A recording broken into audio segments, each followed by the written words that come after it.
welcome to the next episode of Your New Lens on Life in the series Toxic Leadership. And in this series, we're looking at different types of toxic leadership styles. And we've all had the supervisor or the team lead or whomever over us, and we rate them as the worst leader possible.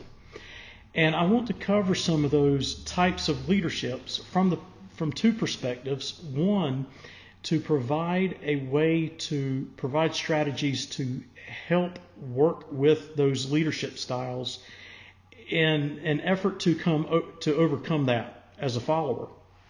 But then also for the leader to look at your leadership style and to clearly identify some of these traits so that you can self-reflect a little bit and develop better habits to better lead and empower your team.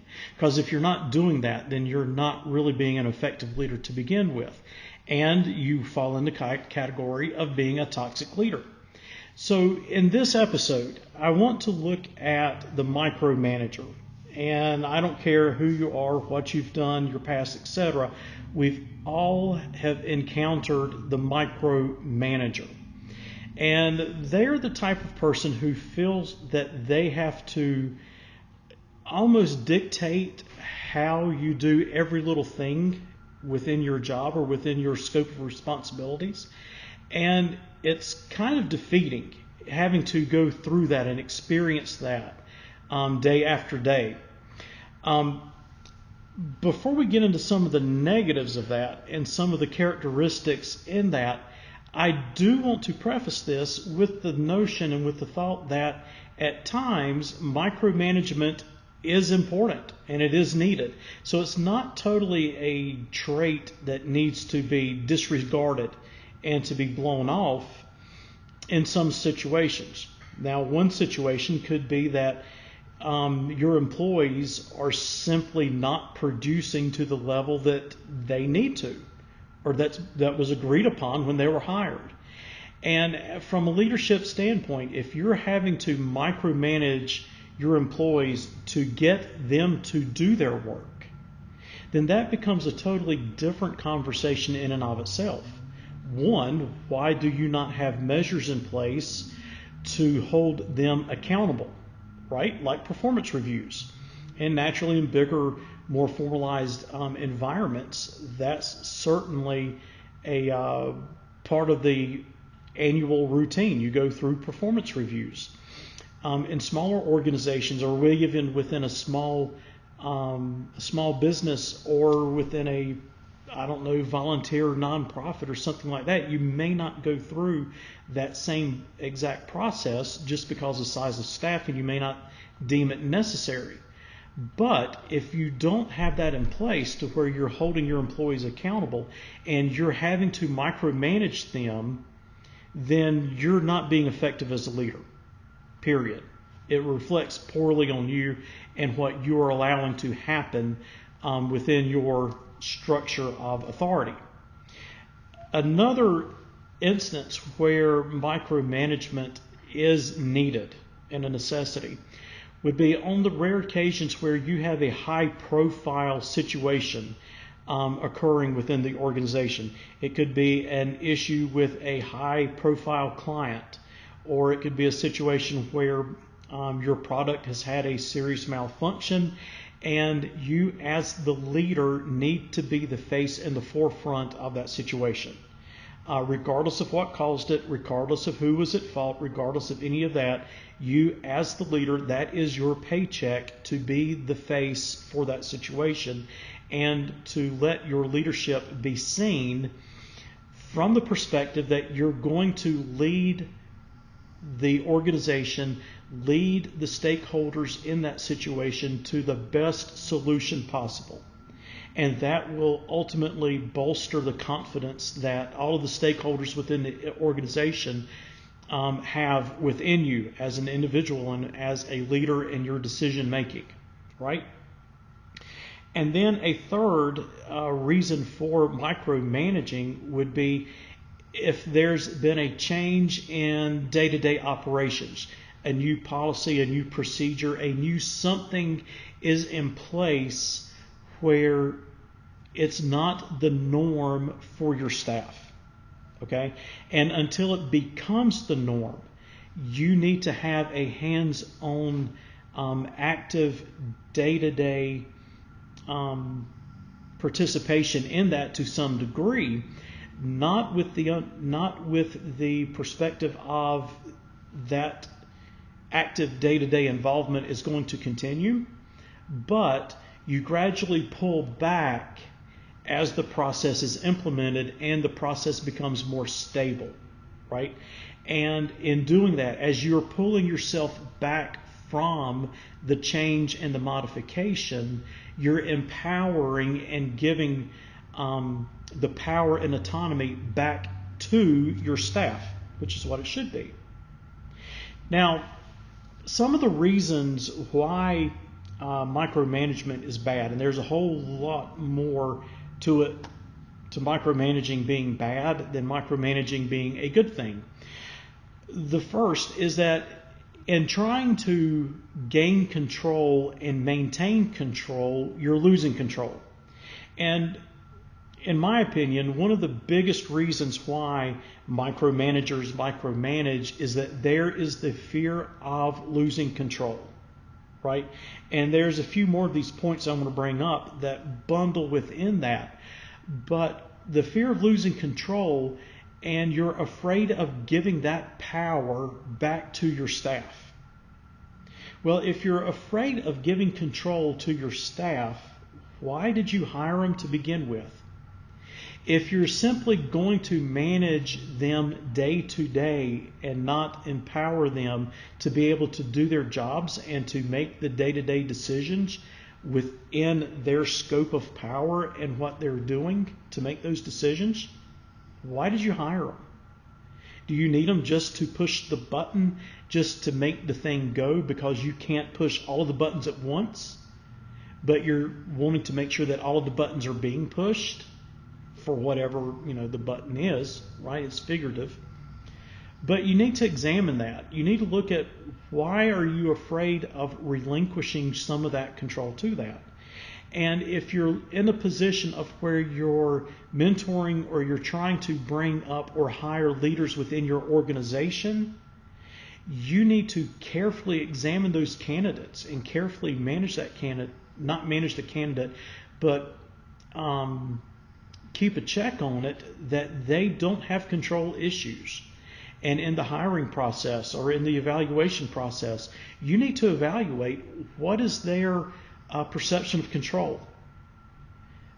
And that needs to be clearly defined, because that is going to either hinder or propel your organization forward. Any organization, any industry, whether it's a small business, whether it's a bigger business, whether it's education, whether it's volunteer, whatever it is, you've got to evaluate that and look at that. A loss of trust.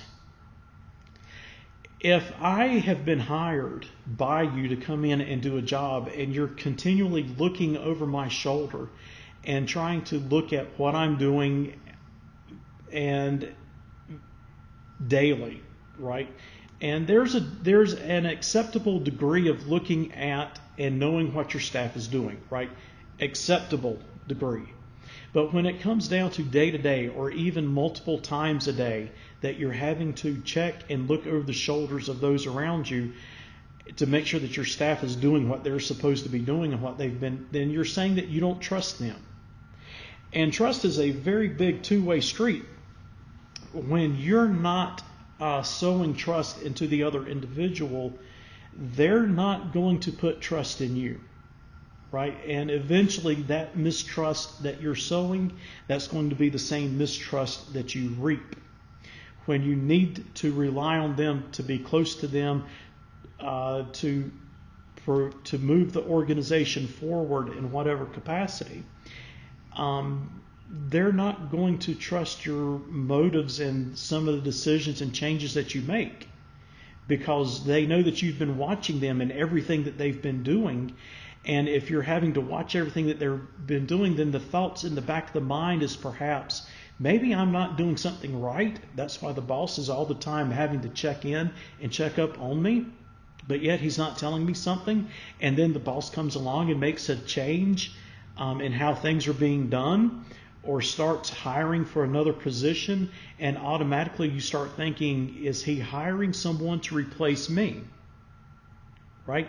And there's no trust there. And as that lack of trust builds into many aspects of the relationship between leader and follower, it's not going to go anywhere good or healthy for anyone.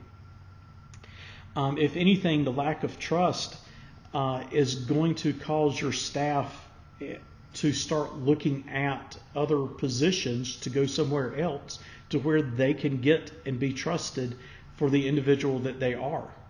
So you need to be careful about that. Micromanagement creates dependency. And in creating dependency, you're killing the autonomy of your team. Now, in creating dependency and autonomy is automatically doing the things that you see and know that need to be done in order for success to be experienced. All right? And so when you are micromanaging, your staff will get to the point where I'm only going to do what I've been told. If I need to do something different, my boss is going to go, my supervisor, my team lead is going to come along and tell me what I need to do to get the job done. And anything outside of that, I'm not worried about it, because if the boss didn't come or the leader didn't come and tell me that I need to do this over here, and it's not something I typically do, I'm not going to do it. I'm not going to be worried about it. Because if it's not a worry to them to tell me to do it like they do everything else, then I'm not going to do that either. It's not a worry to me, right? And you lose a lot of that self-motivation in your team when you're micromanaging them for that very reason. And you've got to be careful of that, because you want your team to be proactive in seeing issues and handling those issues to be successful and to reach that next level of success within your organization. Another, and I hit on this on the point just before, but a high turnover. Micromanagers experience a high turnover within their staff that they have, because it goes back to the trust. If you don't trust me to do my job, then I'm going to go somewhere with someone who sees value in me, and that's another key point, that sees value in me, that they're going to trust me to do what I've been hired to do, and what I can make judgment calls within the realm of my responsibility without having to be told. See, that brings back into the autonomy as well. And when you're micromanaging, you're going to force that lack of trust and the lack of independence and the lack of autonomy that you're allowing is going to force people to go to a place where they can be trusted, where they can be allowed to make decisions within the scope of their job function, and they can function independently, right? And high turnover does not look good for you as a leader, because it shows that you simply do not know how to connect to your staff. If you're not connecting to your staff, you're not building the relationships, and you're not being the supervisor or the leader that you need to be. And that's another huge red flag, that you need some self-evaluation in that to correct that. And all of these are correctable, but you've got to be willing to recognize that first. With going back and looking at creating the independency and killing the autonomy, in all of that is also bundled that you're killing the innovation that could happen through your team. You're not sitting there in that position doing that job day in and day out where your team member is. And as they're doing that, based on their lived experiences, they're consistently going through their mind saying, well, if we did did it a little bit differently, if we did it this way instead of that way, then I know that things can go faster. Things can be more productive. Things can be better. And, depending on what the responsibilities and what the production and what the outcomes are, all of those are defined specifically for that. But because you're not sitting in that position, you, the micromanager, you're only looking at it through your lived experiences. Well, the person that you've hired may have had some different experiences. Well, they have. There's no me to it. Have had different experiences than you. And in doing that, they have a different perspective, new lens on life, a different perspective that could make that go better. But by you micromanaging that, you're stifling the innovation that could come out from them, and them coming to you and saying, hey, I know that we do it this way and I understand that, but what if we tried XYZ instead? And why wouldn't they come to you with that innovation? Oh, because they're not trusting you. See how all of this kind of goes back full circle? Everything goes full circle, right? You have to be able to see that and to be able to grow into that. Now, education. That's a prime example of a couple of these points. Within the field of education, specifically elementary, middle school, high school, we have state legislatures that are making policies that impact the classroom. And this is the ideal example of why micromanaging is bad. All right. And so they're making these policies based on what they think. Well, when was the last time that a legislature who's making these and voting on these decisions, or even drafting them, they're saying, oh, hey, this policy would be a good idea. When was the last time that they've sat in a classroom?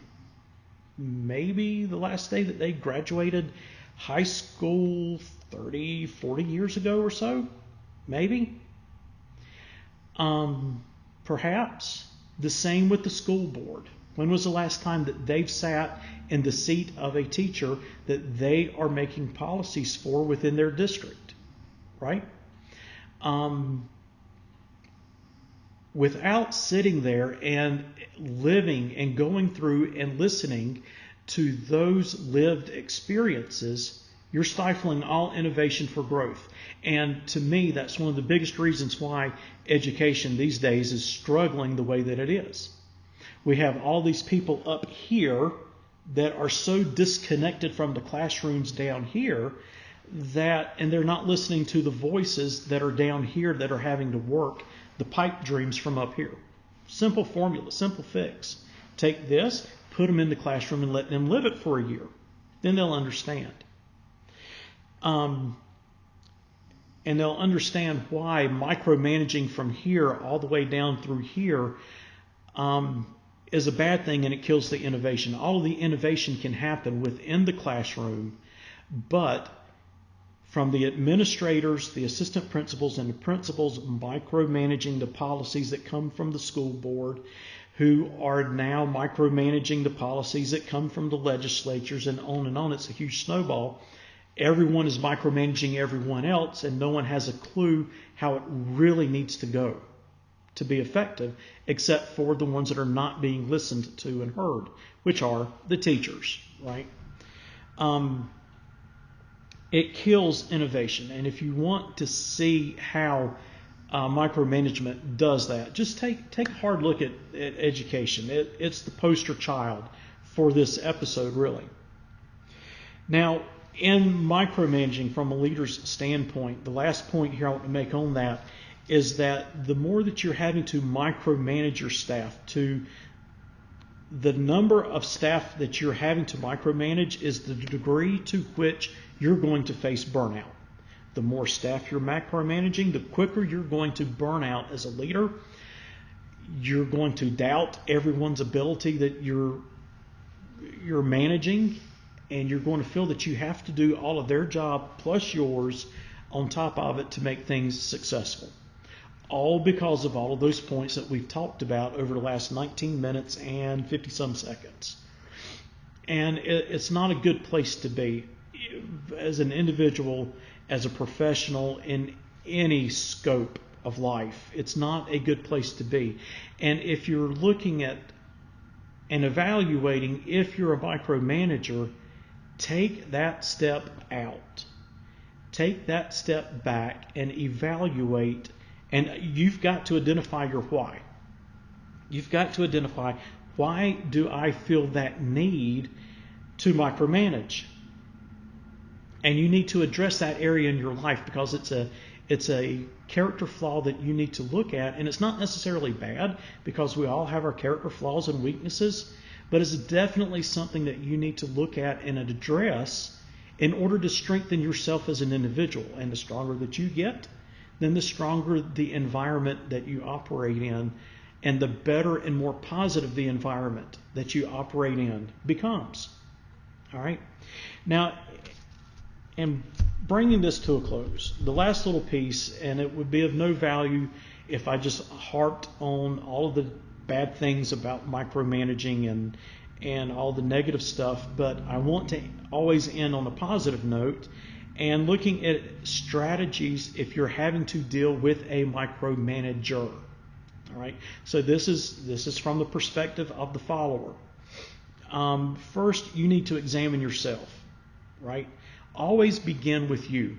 Look at yourself and say, okay, is there anything that I'm doing in my day-to-day habits that's causing my manager to have to start looking at me more closely? Right? Always let that be your guiding light and your red flag. And it probably is not going to always be the case or the issue. But reality is, we get into some sloppy habits. The longer we're in a position, we get into our ruts, our routines, and we get comfortable and we get complacent, and all of those start bringing up attention to management to saying, let's keep an eye over here. It's not that you're necessarily doing something bad or wrong, but it's that you're bringing that attention to yourself for some reason, and you want to end that. And when you end that, hopefully you'll end the perception of being micromanaged. All right? So that's the first strategy. Examine yourself, identify that, and make that correction. It's not that you're a bad person. It's that we all develop those complacencies. Always happens. Now, in dealing with a true micromanager, one strategy that you can implement is anticipate the needs. Now, it's going to require you to start paying attention a little bit to what the micromanager focuses on. What's their target? What's in their spotlight that they harp on, that they focus and concentrate on the most.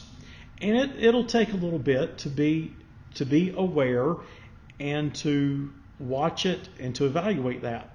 And after a little bit of time of being intentional in that action, you'll figure out real quick what's their pet peeve that they're micromanaging on. And when you do that, you can start anticipating the habit and the movements and what the micromanager is doing or will do, and you can get out a step ahead of that. And in doing that, not that you have to prove that you can be trusted, right? But you are putting that extra step out to say, hey, look, you can really trust me. And you're taking ownership of building that bridge of trust with and towards that micromanager. And it's not necessarily that the micromanager is necessarily a bad person. It's that they're just leading from a character flaw. Now, some micromanagers are simply that, bad people, and they simply do not know how to lead outside of that, and you can't correct it, and you can't change that. But for those that can be changed and those actions can be corrected by being proactive and anticipating that need and getting out a step ahead of that micromanager, you'll start building that bridge of trust between you and them. And hopefully that will then lead to some future conversations that can help them see the downfall of their leadership style. And some sincerely may not realize that they're micromanagers. I'm not saying that that's always the case, because I've worked with some absolute hard-nosed, this is the only way that I know to be other than to micromanage. And they're miserable individuals, honestly. Another strategy is to be proactive in updating. Another reason micromanagers micromanage is that they need to make sure that the goals and the next due dates and things like that are being met, and things are going to be on target. Because let's face it, ultimately, that manager, that leader's performance is being evaluated based on how you are doing your day-to-day operations, which feeds back to that first point: evaluate yourself. Are you truly putting your best foot forward, right? And so if I, as a leader, know that my job is dependent on what you're doing and your performance, I'm going to be asking you a little bit, probably more frequently than I should, until you've proven yourself on those due dates and hit it. Now, don't get me wrong, right? If you're in any type of leadership position, you need to have those team updates once a week, once every 2 weeks, depending on what it is that you're doing. You should have those check-ins just to make sure. But a good leader will say, all right, are you on target? Yes or no? Do you need help? Are you stuck anywhere? Right? And you can, as a leader, you can be proactive in identifying missed due dates by doing that without necessarily micromanaging. And from the employee's strategy, if you're dealing with a micromanager, be proactive in those updates. Say, look, just want to touch base, let you know this is where this is at, right?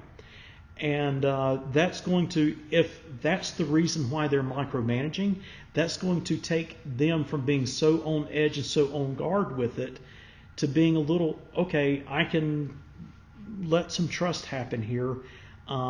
They're including me in what they're doing. They're letting me know that they're on, that communication component is happening, and it's happening effectively, right? And so that can bring that back some.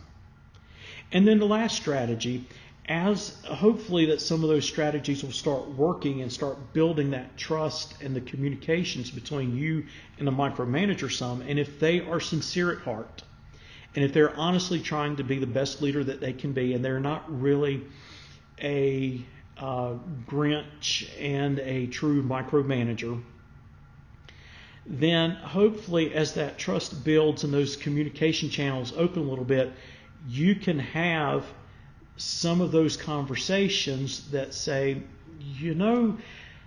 something is kind of bothering me, or something just doesn't feel quite right, and I want to make sure that I'm on the right path as, one of your team members. But when you do XYZ, when you come around to my desk every day and you ask for an update every day, is it because you're afraid that I'm not going to hit the update, or, what's going on there? Because it really makes me question myself as a contributing team member, that perhaps I'm not living up to expectations. And you're letting that leader know that there's an action that they're doing that's bothering you, and it's causing you to doubt yourself. And let them know that when you start doubting yourself, that it starts playing in your mind, and that at times starts impacting how you perform. And you'd rather keep your performance at peak and grow on that versus letting something that's misunderstood bother you and put doubt and cause you to pull back on how, mentally pull back on what you're doing day to day to be successful. And, be sincere in that. And again, if they are not a true micromanager, but they're just micromanaging for one of these other reasons that they need to evaluate in life, they're going to be receptive to that. And hopefully that will put them on the path of being able to evaluate themselves a little bit and think about how they're approaching life. I hope that you got something out of this session. I hope there's a few good takeaways from it. If you ever would like to discuss or have help in looking at some of these areas in life as a life coach, I would be more than happy to help you look at that and work through those areas. Everyone can benefit from life coaching and just having that safe place to be able to talk and work through ideas and issues in life. Please make sure that you subscribe to the channel, Your New Lens on Life. Please like this video and let me know that you get life. The link and all of that is down in the description. Like and share this.